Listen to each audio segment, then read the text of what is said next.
Min qabli ayyati ahadakumul maut, sebelum datangnya mati, Pak. Artinya, Bapak rahimakumullah, kalau kita betul-betul ingin dikategorikan sakho, dermawan baik di sisi Allah Subhanahu wa taala, terlepas kita dalam keadaan lapang maupun dalam keadaan sempit, sedekah itu sebenarnya wajib bagi kita. Zakat itu wajib sebenarnya bagi kita. Infak itu wajib bagi kita. Memberikan bantuan itu wajib bagi kita. Jadi nggak mesti harus nunggu orang lain yang memberikan kepada kita. Loh, bagaimana mungkin kebutuhan kita yang kita butuh, tapi kita menginginkan orang lain yang memenuhi kebutuhan kita? Itu maksudnya apa? Anta lam tajid li nafsika kullama turid. Kamu sendiri saja nggak dapat memenuhi kebutuhanmu. Kenapa orang lain kau tuntut untuk memenuhi kebutuhanmu? Itu kan dalam konteks tomak tadi, Pak. Yang dikritisi oleh para ulama-ulama tasawuf, pelajaran-pelajaran tasawuf tadi. Seharusnya apa yang kita miliki, keinginan kita, apa yang kita butuhkan, seharusnya kita ciptakan sendiri. Bukan nunggu orang lain, bukan. Bukan nunggu orang lain bantu kita, tidak. Harusnya kita punya inisiatif untuk memberikan sesuatu yang lebih tadi, yang Allah Subhanahu wa taala berikan kepada kita, itu kita berikan. Makanya kan redaksinya mimma rozaqnakum di surat tersebut, di Al-Munafikun ayat 10 itu. Mimma rozaqnakum, sebagian kecil, Pak. Ya kalau ukuran kita itu zakat, sedekah, infak segala macam itu 2,5%, Pak. Dari gaji Bapak yang 50 juta ini katakanlah, itu 2,5%-nya berapa itu, Mas Firdaus? Dari 50 juta, 2,5% itu berapa?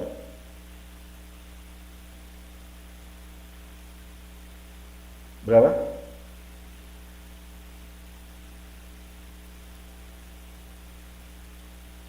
Berapa? Ya segitulah pokoknya. Hah?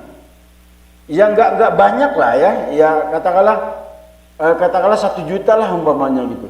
Kan masih ada 40 juta gitu. 49 juta gitu. Itu yang kita bawa pulang gitu. Hanya 1 juta saja yang kita keluarkan. Nah, kenapa kita tidak mau mengeluarkan itu gitu? Sementara Allah dengan Rahman, dengan Rahimnya, siapapun makhluk di muka bumi ini yang diciptakan oleh Allah Subhanahu wa taala, baik dia manusia itu baik dia bertuhankan, bertauhidkan Allah, ataupun tidak bertauhidkan Allah Subhanahu wa taala, maupun dia hewan, maupun dia tumbuh-tumbuhan, semua dianugerahkan rezeki oleh Allah Subhanahu wa taala. Kenapa kita tidak mau membelanjakan sebagian kecil dari rezeki yang Allah Subhanahu wa taala berikan kepada kita? Kita enggan untuk membantu orang lain. Kenapa orang lain yang kita beratkan untuk memenuhi kebutuhan kita? Kita ini bukan fakir, Pak. Makanya kan di At-Taubah ayat 60 itu pertama kali yang disebut oleh Allah Subhanahu wa taala al-faqir atau fuqara. Konsep fakir itu kan atau fuqara itu adalah orang-orang yang tidak orang-orang yang tidak berdaya, yang hanya hidup dari uluran tangan kita. Itu namanya fakir, Pak. Sehingga kalau nggak kita kasih makan, kira-kira mati kira-kira gitu, Pak. Nah, maka perlu orang lain, perlu tangan orang lain. Nah, sementara kita, kenapa kok kita ini pada rezeki dari Allah hanya berkutat dalam jama'a amalan wa addadah gitu. Jama'a amalan wa addada, jama'a amalan itu ngumpulin harta, wa addadahu hitung. Kita kumpul lagi, kita hitung lagi. Kita kumpul lagi, kita hitung lagi. Terus kapan keluarnya gitu? Makanya kan konsep sedekah itu yang sudah kami sampaikan juga bahwa bagus sedekah itu secara terang-terangan itu bagus. Sebagai pembelajaran bagi orang lain lah, kira-kira gitu. Oh si A sedekah gitu. Ya bukan untuk dilihat, bukan untuk dinilai, bukan. Ya secara terang-terangan bagus lah. Nah, yang kedua konsepnya ya secara diam-diam juga bagus gitu. Nggak perlu orang lain tahu gitu. Bagus itu, Pak. Yang nggak bagus itu diam-diam nggak sedekah gitu. Yang lebih parah lagi udah kenceng, udah keras, gak sedekah lagi. Itu kebangetan sudah. Nah, kenapa kita sering terjebak kepada kebutuhan kita beratkan kepada orang lain untuk memenuhi kebutuhan kita. Ini yang dikritisi oleh para ulama-ulama tasawuf. Itu tadi Pak redaksinya, anta lam tajid li nafsika kullama turid fa kaifa turid min ghairika kullama turid. Kamu saja tidak memenuhi, tidak bisa memenuhi keinginanmu kok. Kenapa orang lain kau beratkan untuk memenuhi keinginanmu? Orang Betawi bilang, lu siapa? Epen kah? Kira-kira gitu. Nah, maka kita jangan terjebak pada perspektif itu. Seharusnya apa yang menjadi keinginan kita berikhtiar semaksimal mungkin untuk meraih daripada kebutuhan itu. Setelah kebutuhan itu kita dapat, cita-cita itu tercapai, kemauan tersebut tercapai, apa yang kita inginkan itu ada, maka ketika ada kita keluarkan untuk orang lain. Nah, itu baru yang namanya fa'asaddaqa wa akum minas sholihin. Orang Pak kalau udah mati dia akan mengatakan, ya Tuhan, ya Allah, seandainya kematianku ini dapat Engkau tangguhkan setengah jam saja, 1 jam saja, atau 1 hari saja umpamanya, fa'asaddaqa, maka aku akan menjadi manusia yang paling baik sedekahnya. Lah orang udah mati Pak, yang namanya orang udah mati udah nggak bakal bisa balik lagi, percuma. Nah, makanya kan banyak banyak ilmu pelajaran yang kita sering dapatkan bahwa orang yang mati, orang yang meninggal itu sebenarnya ketika dihidupkan kembali, yang mereka lakukan itu sedekah Pak, bukan sholat, bukan haji, bukan umroh gitu, kira-kira gitu Pak. Betapa dahsyatnya efek positif daripada sedekah itu sendiri, daripada zakat itu sendiri. Sampai-sampai dia mengatakan laula akhartani, orang yang mati tadi, sampai-sampai dia mengatakan laula akhartani ila ajalin qaribin fa asaddaqa wa akum minas sholihin. Jadi seandainya kematianku ini ya Allah Engkau dapat tangguhkan, maka niscaya aku akan menjadi orang yang paling baik sedekahnya, wa akum minas sholihin, dan aku menjadi orang-orang yang baik. Kan Sunan Bonang itu Pak, Sultan Maulana Makdum itu nama ininya, nama asli beliau itu, yang kita kenal dengan konsep tombo hati dulu Pak. Obat hati itu kan ada 5 tuh beliau bilang. Nah, salah satunya itu adalah berkumpulnya dengan orang-orang soleh, berkumpul dengan orang-orang baik. Karena apa? Karena dampak positif berkumpul dengan orang-orang baik itu, outputnya juga pasti baik. Ya kan, pertama tombo hati itu tahajud, ya kan? Kemudian membaca Al-Quran dan maknanya.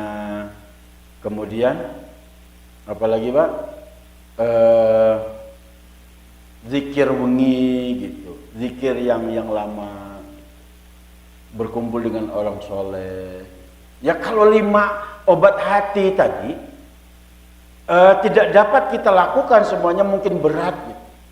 Bahwa Pak capek kerja, untuk sholat tahajud 2 rakaat saja kayaknya berat gitu.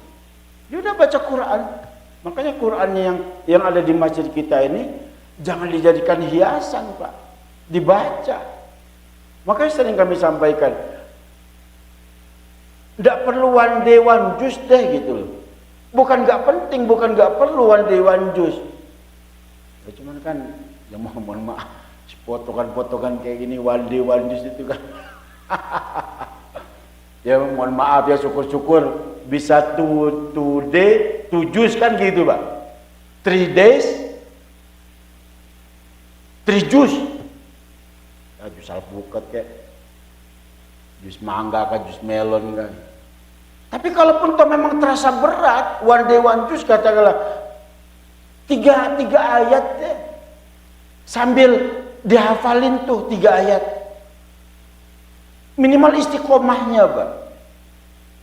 10, 20 tahun, 30 tahun Bapak di sini, kita di sini pensiun dalam keadaan sehat, dalam keadaan segar bugar. Oh, begitu pensiun dari perusahaan dapat 3M, subhanallah. Iya toh, Pak? 3M Bapak dapat, 3 juz juga dapat. Karena satu hari 3 ayat kita baca. 3 ayat yang kita baca juga kita hafalkan. Kan luar biasa istiqomah. Ya kalau tidak bisa semuanya 5 pelajaran obat hati yang disampaikan oleh Sunan Bonang tadi, ya minimal 1 kali itu. Minimal 1 lah di antara 5 tadi. Baca Quran. Maknanya kita telaah, kita baca. Kan luar biasa, Pak. Ya mungkin tahajud mungkin berat lah. Tapi minimal 1 hari ya 1 harinya ya minimal 1-2 rakaat lah gitu, atau 2 hari gitu. Seminggu lah minimal sekali lah minimal gitu. Ini sampai pensiun boro-boro mau tahajud. Azan udah kencang-kencang, masjid udah bagus-bagus, boro-boro mau datang ke masjid kan gitu, Pak. Padahal masjid yang bagus, yang megah, yang indah, yang bersih ini begitu diakomodir oleh perusahaan untuk kita menyembah Allah, untuk kita beribadah kepada Allah Subhanahu wa taala, tapi tidak kita manfaatkan. Kan sayang, Pak. Nah, maka alhamdulillah bahwa Nabi juga mengajarkan kepada kita sedekah yang terbaik itu adalah sedekah kepada diri sendiri. Bahwa mata itu butuh sedekah. Oh, memang kalaupun toh sudah waktunya istirahat, ya sudah istirahat. Kalaupun lapar ya kita makan, kalau capek ya istirahat, dan seterusnya dan seterusnya. Nah, ini sedekah yang terbaik. Maka barakallahu bahwa sekali lagi, kenapa kebutuhan kita harus orang lain yang memenuhi kebutuhan kita, sementara kita sendiri tidak mau memenuhi kebutuhan kita. Maka penuhi kebutuhan kita itu dengan memperbanyak zikir kepada Allah, dengan memperbanyak membaca Quran, dengan memperbanyak sujud kepada Allah Subhanahu wa taala. Karena apa? Sujud yang terbaik itu adalah sujud ketika kita masih diberikan hidup oleh Allah Subhanahu wa taala. Inilah nanti bukti tanggung jawab kita yang akan kita buktikan, yang akan kita pertanggungjawabkan nanti kelak di hadapan Allah Subhanahu wa taala. Maka kata Nabi, sujud 1 kali saja nanti di akhir zaman, kata baginda Muhammad sallallahu alaihi wasallam, itu khairun minad dunya wa ma fiha. Itu lebih baik daripada dunia dan seisinya. Karena apa? Di akhir zaman nanti, jangankan di akhir zaman nanti, saat ini saja, Pak, begitu banyak orang-orang yang beriman, yang berislam, mengaku tauhid, bertauhid kepada Allah Subhanahu wa taala, itu begitu mudahnya meninggalkan sholat, begitu mudahnya mereka melakukan kemaksiatan, begitu bangganya mereka melakukan kemungkaran. Coba lihat aja perzinahan, kemungkaran dengan terang-terangan sekarang ini diperlihatkan kepada kita. Kenapa mereka yang melakukan kemaksiatan perbuatan yang dibenci oleh Allah Subhanahu wa taala itu mereka bangga, sementara kita yang ahli ibadah itu justru malah lemas kita. Makin banyak sholat, makin sering sholat, makin banyak utang, kreditan numpuk. Ya seharusnya tidak begitu, seharusnya kita tuh lebih semangat. Lebih semangat biar Allah Subhanahu wa taala nanti yang akan membayarnya. Bagaimana caranya Allah Subhanahu wa taala membayar? Ya dengan pendekatan kita kepada Allah. Wasjud waqtarib. Perbanyak sujud kepada Allah Subhanahu wa taala, maka Allah akan jauh lebih dekat dengan kita. Kalau Allah Subhanahu wa taala sudah dekat dengan kita, apapun yang kita minta, jangankan yang kita minta, yang tidak kita minta pun kadang-kadang datang tuh rezekinya. Alhamdulillah rezeki anak soleh. Kan kadang-kadang gitu, Pak. Ke masjid jarang, puasa jarang, sholat juga kadang-kadang setahun sekali. Begitu dapat rezeki, alhamdulillah rezeki anak soleh katanya. Anak soleh dari mana loh? Tapi itulah Allah, Pak, dengan rahmannya, Pak, dengan kasih sayangnya Allah Subhanahu wa taala. Semua makhluk ciptaan Allah di muka bumi ini diberikan rezeki oleh Allah Subhanahu wa taala. Yang mau ke masjid, nggak mau ke masjid, yang mau tauhid Allah, yang dengan tidak mau bertauhid kepada Allah, semua dikasih rezeki oleh Allah Subhanahu wa taala. Maka lebih-lebih kita, maka penuhi keinginan kita, penuhi kebutuhan kita, baik jasmani maupun rohani, sehingga kalau sudah terpenuhi semua jasmani dan rohani kita, akan jauh lebih baik nanti di hadapan Allah Subhanahu wa taala untuk kita pertanggungjawabkan. Maka ketika doa-doa yang kita panjatkan dan bahkan di akhir doa tersebut kita minta kepada Allah, Rabbana atina fid dunya hasanah wa fil akhirati hasanah wa qina azaban nar. Dunia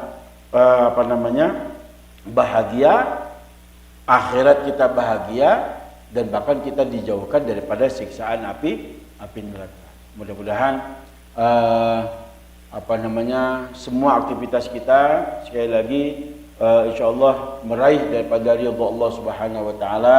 Doa-doa kita dijawab oleh Allah Subhanahu wa taala. Dan lagi Bapak yang bekerja pada malam hari ini maupun esok hari, mudah-mudahan diberikan keselamatan oleh Allah Subhanahu wa taala, dilindungi oleh Allah Subhanahu wa taala, diberkahi rezeki kita, diberkahi keluarga kita, anak-anak kita, dimanapun mereka berada, Pak.